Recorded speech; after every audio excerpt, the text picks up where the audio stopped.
Hello guys, आज मैं आई हुई हूँ अपने घर मायके मेहंदी लगवाने के लिए। ये मेरी कज़िन है जो कि मेहंदी बहुत अच्छी लगाती है। जब से मेरी शादी हुई तब से यही मुझे मेहंदी लगाती है। जब भी मैं गांव में रहती हूँ, मतलब अपने घर में रहती हूँ, तब ये मुझे ही मेहंदी लगाती है। और ये मेहंदी बहुत अच्छी लगाती है। इतनी डिमांड है हमारे मायके में इसकी कि कोई भी बाहर नहीं लगवाना चाहता मेहंदी, बस सब इसी से लगवाते हैं। और ये था कि दूसरी बात ये थी, इसकी जो है आज इसकी विदाई थी, क्योंकि इसकी भी शादी हो गई है। बच्चे कितनी जल्दी बड़े हो जाते हैं। मेरे इसकी विदाई होनी थी और सोचो इसने मेहंदी नहीं लगाई हुई थी, और शाम तक इसको जाना था ससुराल, क्योंकि इसका सेकंड करवा चौथ था। और सब लोग आ रहे थे कि बेटा मुझे मेहंदी लगा दो, बेटा मुझे मेहंदी लगा दो। चक्कर में इसने कुछ भी तैयारी नहीं की थी। बोल रही थी दीदी बस आपको लगा दो और मैं चली जाती हूँ। फिर तैयार होती हूँ क्योंकि आ रहे थे इसके जेठ वगैरह लेने इसको। फिर इसने जल्दी जल्दी मेहंदी लगाई। मुझे लगता है आधे घंटे में ही इसने सारी मेहंदी मेरे दोनों हाथों में लगा दी। और मैंने भी सोचा कि जैसे तैसे ये लगा दे। फिर मैंने आधी लगवाई, मतलब ये जो फिंगर्स होते वो नहीं फिल करवाए थे। मैंने कहा वो मैं खुद कर लूँगी, तुम जितना कर सकती हो उतना कर दो। उसके बाद मैंने थोड़ी सी फ़ोटोज़ ली, मेरे छोटे कज़िन ने लिया फ़ोटोज़ वगैरह। उसके बाद मैं अपने ससुराल चली आई। जैसे ही आई वैसे मैंने मेहंदी छुटा दी और जो बचा हुआ था वो मैं पूरा कर लिया। उसके बाद मैं देख रही थी मेरा कलर वाला चढ़ा कि नहीं चढ़ा। बस थोड़ा सा हल्का लग रहा था शायद ना चढ़े, लेकिन अच्छी चढ़ गई थी। धीरे धीरे चढ़ ही जाती है मेहंदी। रात में तो, रात के बाद तो सुबह तो एकदम काली हो जाती है। फिर ये दूसरे दिन का वीडियो है। मेरी जेठानी जो है, हमारे यहाँ पर नाउन आती हैं रंग लगाने के लिए। जिस दिन करवा चौथ था उस दिन की है। मेरी सबसे पहले हमारे यहाँ जेठानियाँ लगाती हैं, सास लगवाती हैं रंग। उसके बाद सबसे लास्ट में मेरा नंबर आता है रंग लगवाने का, क्योंकि जो महावर होता है वो शुभ मानते हैं। रंग लगवाने मुझे बहुत ज़्यादा पसंद है, रंग लगवाना। और मैं अपनी जेठानी से कह रही थी मुझे ये इतना अच्छा लगता है, क्योंकि त्योहार में ही आता है नंबर रंग लगवाने का। वरना बाहर तो रहने पे रंग तो नहीं लगता। हाँ, ये कौन ही लगाए, लेकिन ये है कि हाँ जब कोई त्यौहार होता है तो मैं लगा लेती हूँ आप से ही, खुद से ही। और मुझे बहुत ज़्यादा पसंद है। और जब लगाती है ना, ये भाभी को पसंद है, पता है कि मुझे बहुत ज़्यादा पसंद है। उसके बाद रंग लगवाने के बाद मैं और मेरी जेठानी बोल रहे थे कि चलो वीडियो बना लेते हैं थोड़ी थोड़ी सी अपने चूड़ा उड़ा। हम लोगों ने कहा कि रात में तो है, वैसे टाइम बहुत है अभी करवा चौथ में पूजा के लिए, लेकिन फिर भी चलो हम चूड़ा पहन लेते हैं। हमने दोनों ने चूड़ा पहना अपना अपना। मेरा तो शादी का चूड़ा है और मेरी जेठानी ने नया चूड़ा लिया हुआ था क्योंकि उसके पास नहीं था। फिर हम लोगों ने चूड़े पहन के अपनी थोड़ी थोड़ी वीडियोस बनवाई। और मैंने ये साड़ी पहनी हुई थी सुबह सुबह, तो मैंने जेठानी से बोला कि मेरी थोड़ी वीडियो बना लो। उसके बाद शाम का है, क्योंकि बीच में हमने वीडियो नहीं बनाया। शाम को हम तैयार हो गए थे, तैयार होके जल्दी जल्दी, क्योंकि पूजा का टाइम हो रहा था। और हमें वैसे एनर्जी नहीं रहती, लेकिन जैसे ही तैयार होने का होता है शाम को, हमें इतनी एनर्जी हो जाती है जिसे लगता है भूख प्यास कुछ था ही नहीं। फिर हम सब चारों पाँचों लोग बैठ गए। मेरी 4 जेठानियाँ हैं और ये मेरी सास हैं। सब लोग बैठ गए। पूजा की तैयारी मैंने कर दी थी। बाकी जो भी है माला, ये सब चीज़ें मैं अरेंज कर देती हूँ। रंगोली वगैरह ऊपर मैं ही बनाती हूँ। उसके बाद हम लोग सीखे, हमारे यूपी स्टाइल में जैसे हमारे कहते हैं, लेकिन ये है कि हम जो है कलश नहीं बदलते हैं। ये सीके थी, हम अपने अपने जो कलश थे उसमें 4-4 गिन के कलश में वो सीके लगा रहे थे। सब अपने अपने में लगा रहे थे। सब ने प्रसाद चढ़ाया हुआ था। भगवान की फ़ोटो आगे रखी थी, पार्वती माता की और शिव भगवान की, परिवार की। पूरी सारी चीज़ें व्यवस्था मैंने की थी और मेरी जेठानी ने मिलके की थी। उसके बाद हमने धूप बत्ती लगाई।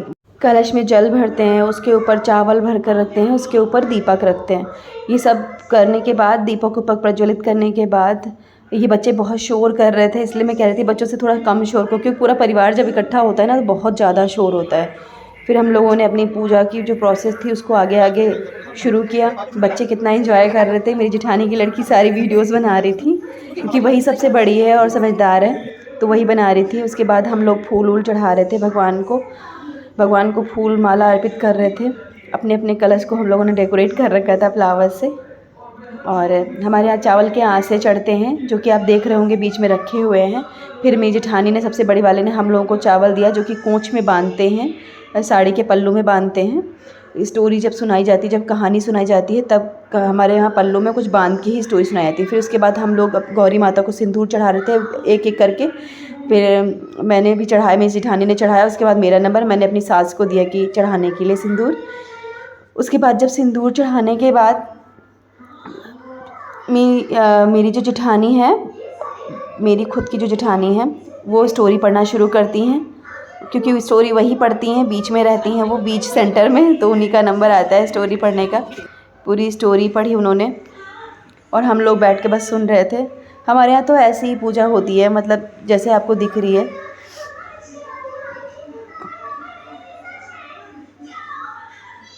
ये स्टोरी पढ़ने का प्रोसेस चल रहा था हमारे यहाँ पे और हम बैठ के सुन रहे थे।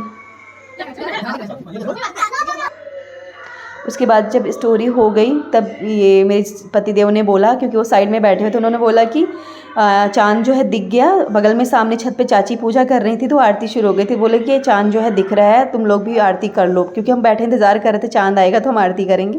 फिर जैसे ही चाँद आया हमने आरती शुरू कर दी कि एक एक करके सब आरती थाली एक दूसरे को पहुंचा रहे थे और आरती भी कर रहे थे, क्योंकि 4 आरती करनी होती है। मतलब गणेश जी की, विष्णु जी की, लक्ष्मी जी की, सबकी आरती, मतलब और शिव जी की 4 आरती हुई थी। तो उसमें टाइम लग जाता है धीरे धीरे, और 4 लोगों को करना भी होता है, 4 या 5 लोग हम रहते हैं।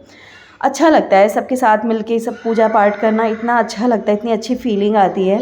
इसी वजह से मैं यहाँ से दिल्ली से केवल करवा चौथ मनाने के लिए मैं अपने घर चली गई, क्योंकि यहाँ मैं अकेले रहती हूँ और मुझे अकेले अच्छा नहीं लगता है। पिछली बार मैंने उत्तराखंड में अकेले ही मनाई थी करवा चौथ, पर अच्छा लगा था। वहाँ तो बहुत सारे लोग थे, लेकिन यहाँ क्या था ना, यहाँ मैं अकेली पड़ जा रही थी। फ्लैट है, फ्लैट में मेरी ज़्यादा किसी से बात नहीं होती, तो मैंने सोचा इस बार हम क्या करते हैं, मैं घर ही चली जाती हूँ। बल्कि दिवाली में हम घर में रहेंगे, यहाँ दिल्ली में रहेंगे, लेकिन करवा चौथ मैंने सोचा कि जहाँ वहाँ पर पूरी फैमिली गाँव में इकट्ठा होती है, हम वहीं मनाएंगे। उसके बाद हमारे यहाँ पे ये जो मेरी जेठानी की लड़की है वो जल दे रही है, और हम सीख जो है पकड़ के 4 बार लट पकड़ के जल डालती है, और हमें वो जल पकड़ के और सीख पकड़ के हमें 4 चक्कर लगाने होते हैं।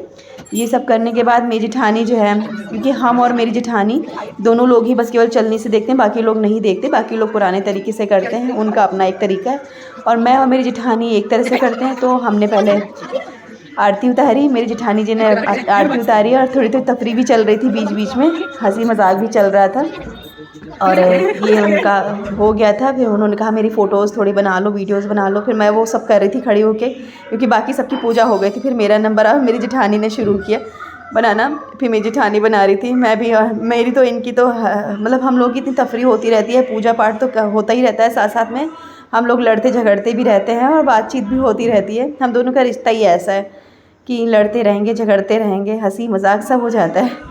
और उसके बाद पैर छूने का नंबर आया, तो मैं जैसे ही मैंने वो थाली नीचे रखने के लिए झुकी, तो उनको लगा कि शायद मैं पैर छूने जा रही हूँ, और उन्होंने अपना आशीर्वाद देना शुरू कर दिया। मैंने कहा अब दो अपना आशीर्वाद, क्योंकि मैं रोज़ इनके पैर छूती हूँ और ये रोज़ मुझे इतना लंबा चौड़ा आशीर्वाद देते हैं। तो मैंने कहा आज अपना लंबा चौड़ा वाला आशीर्वाद देना। उसके बाद फिर जब हमारी पूजा हो गई तो हम सब लोगों ने वीडियो फ़ोटोज़ खिंचवाई, चारों जेठानियों ने। फिर ये मेरे जो गिफ्ट दिया था, ये मेरे पति ने दिया था, तो मैंने वो रिकॉर्ड कर लिया था, वीडियो बना ली थी।